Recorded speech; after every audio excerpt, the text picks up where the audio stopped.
If an interviewer asks about experience you do not have, do not start by apologizing. That answer can make you sound riskier than you actually are. The real question is not, have you done this exact job before? The real question is, can you prove you will become useful quickly without creating extra work for the team?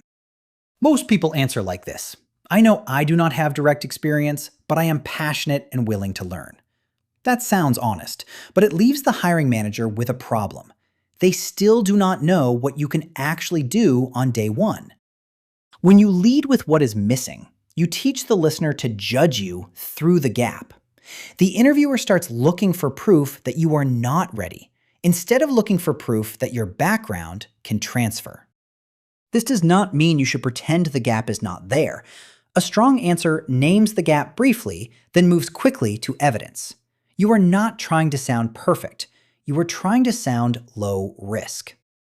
From the employer's side, no direct experience means 3 possible risks. You may need too much training, you may misunderstand the work, or you may leave once the role feels harder than expected. So your answer has to reduce those risks. You do that with 3 pieces: adjacent proof, a fast learning system, and a first project that shows you understand the work. Adjacent proof means you have done work that is not identical, but uses the same muscles. A server applying for customer success has handled frustrated customers. A teacher moving into training has explained complex ideas. A retail supervisor applying for operations has managed schedules and problems in real time. The key is to translate tasks, not titles. Do not say, I was only a cashier. Say, I handled high-volume customer issues, followed procedures, protected accuracy, and escalated problems when needed. A weak answer says, I have never done account management, but I am excited to learn. A stronger answer says, I have not held the title, but I have managed ongoing customer relationships, resolved complaints, tracked follow-ups, and kept people informed under pressure. Transferable skills only work when they are attached to evidence. Communication by itself is too vague. Communication backed by a difficult client call, a team presentation, or a weekly status update sounds more believable. The job posting tells you what to translate. Look for repeated verbs like coordinate, analyze, support, document, sell, troubleshoot, organize, or present. Then ask, where have I done a smaller, simpler, or different version of that work? If this kind of practical wording helps, subscribe for more job search videos that turn vague career advice into exact sentences you can use in resumes, interviews, LinkedIn messages, and recruiter screens. Now, build the bridge in 1 sentence. It can sound like this. I have not done that exact role yet, but I have done closely related work in customer communication, issue tracking, and deadline management. Notice the balance. You are honest about the missing title, but you immediately point to relevant functions. That is different from asking the employer to trust your attitude alone. The next piece is your fast learning system. Do not just say, I am a quick learner. That phrase is common, and it is hard to verify. Show how you learn when the stakes are real. A concrete learning system might be, I map the process, learn the tools, shadow someone doing the task, practice on a small example, ask for feedback, then document the steps so I can repeat them without asking the same question twice. For an early career candidate, this could come from school. Instead of saying, I learn fast, say, in my capstone project, I had 2 weeks to learn a new research method, divide tasks, test our approach, and present findings clearly. For a career changer, use work history. You might say, in my last role, I moved into inventory reporting with no formal background. I learned the system, built a weekly checklist, and became the person the team asked when numbers did not match. The strongest answers do not ask the interviewer to imagine your potential. They reduce the fear that you will be confused, passive, or dependent. You show that you know how to get from unfamiliar to useful. The third piece is risk reduction through a first project. This is where many candidates stand out. Before the interview, identify one realistic first project someone in that role might handle in the first month. Do not invent a huge strategy or promise results you cannot control. Choose something practical: a sample customer follow-up tracker, a simple content audit, a cleaned spreadsheet, a basic onboarding checklist, a small portfolio piece that resembles the work. A first project changes the conversation. Instead of asking the employer to believe you can do the job, you give them a small preview of your thinking. It shows that you understand the work enough to try it. Here is the interview formula. Briefly acknowledge the gap. Connect adjacent proof. Explain your learning system, then name the first project or first contribution you would focus on. For a marketing assistant role, you could say, I have not worked in a marketing department yet, but I have created event flyers, written social posts for a student group, tracked signups, and adjusted messages based on what got responses.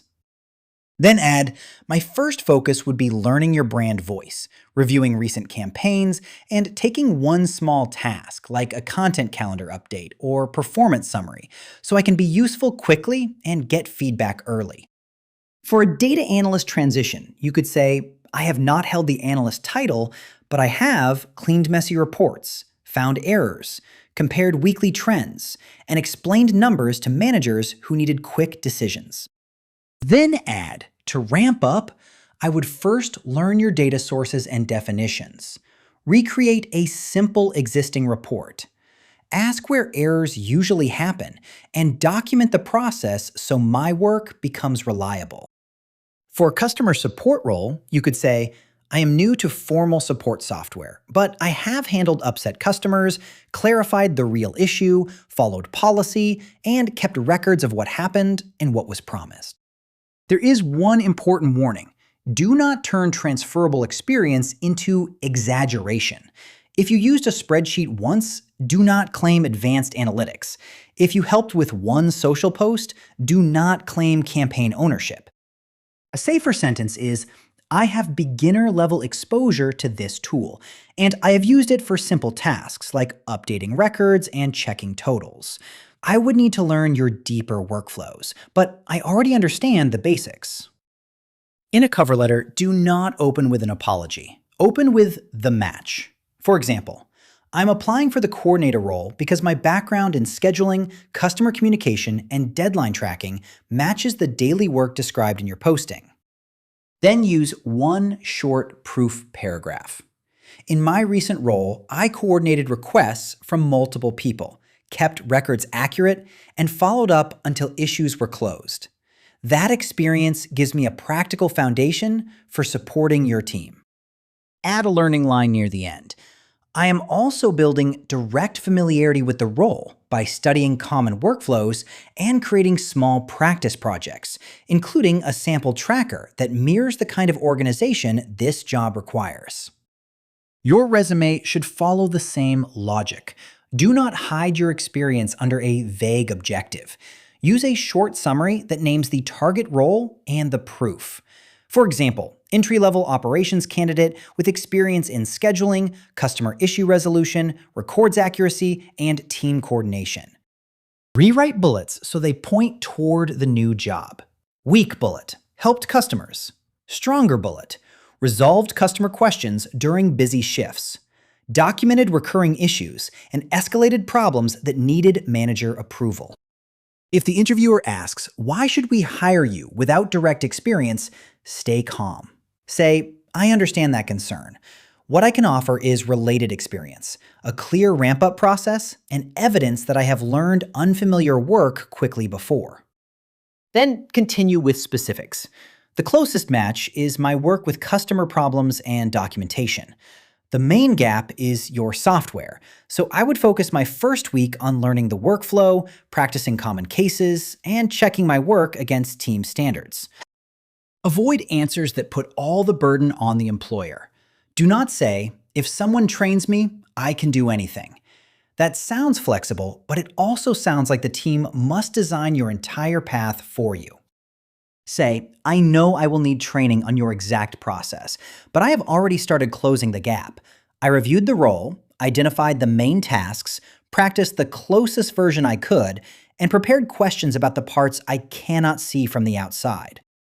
Good questions also reduce risk. Ask, what would a successful first 30 days look like in this role? Or ask, which parts of this job usually take new hires the longest to learn?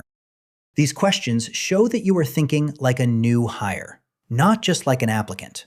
You are trying to understand performance, ramp-up time, and where mistakes usually happen. If you are early in your career, your proof can come from class projects, internships, volunteer work, part-time jobs, clubs, family responsibilities, or personal projects. The source matters less than the task, the difficulty, and the result. If you are changing careers, your proof often hides inside work you have stopped noticing. Meetings, customer calls, reports, training new people, fixing process problems, managing deadlines, and calming tense situations can all become relevant if the target job uses those same muscles. Here is the quick worksheet. Pick one task from the job posting. Write the transferable proof from your past. Add evidence, such as a project, result, situation, or work sample. Then choose one first project you could do to close the remaining gap. For example, the task is manage customer tickets. Transferable proof is handling customer complaints in retail. Evidence is resolving issues during peak hours and documenting repeat problems. First project is a sample support response log with issue, action, tone, and follow-up. The goal is not to convince someone that missing experience does not matter. Sometimes it does. The goal is to make the gap smaller, clearer, and less risky by showing related proof, a learning plan, and a practical first contribution. If you want help turning your background into stronger wording, leave a comment with the role you want in the experience you already have. You can also suggest the next job search question you want explained in this same practical style.